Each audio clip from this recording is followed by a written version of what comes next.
आपण पाहत आहात लोकवादी मराठी।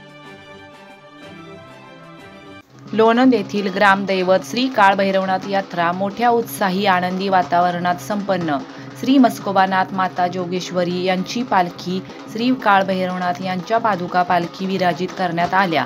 दत्तघाट नीरा नदीवर दोन्ही पालख्यांना वाजत गाजत मंदिर प्रदक्षिणा करीत महाआरती करण्यात आली। उपस्थित सर्व ग्रामस्थ नागरिक यांनी पादुकांना नीरा नदीमध्ये स्नान घालण्यात आले।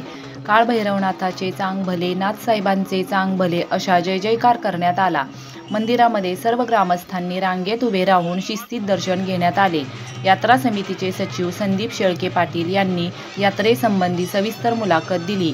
यावेळी आनंदराव शेळके पाटील, सतीश नाना शेळके, राजेंद्र शेळके, रवींद्र शेळके साहेब, डॉक्टर नितीन सावंत, डॉक्टर धायगुडे, गणेश डोईफोडे, हरिश्चंद्र डोईफोडे, सागर डोईफोडे, राजाभाऊ गुरव, शिवाजी शेळके, कांतीलाल शेळके, जाडकर बापू इत्यादी मान्यवर ग्रामस्थ मोठ्या संख्येने उपस्थित होते।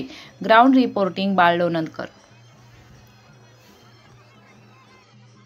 भैरवनाथ यात्रा कमिटी सचिव संदीप बालचंद्र शेळके।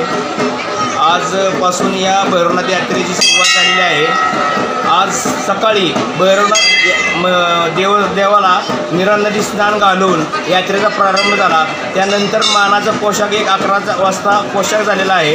आत्ता अभिषेक होऊन लोणंदमधील सर्व भक्त भाविक दर्शनाची मोठी रांग लागलेली महिला वर्ग मोठ्या प्रमाणात आज दर्शनासाठी येतो।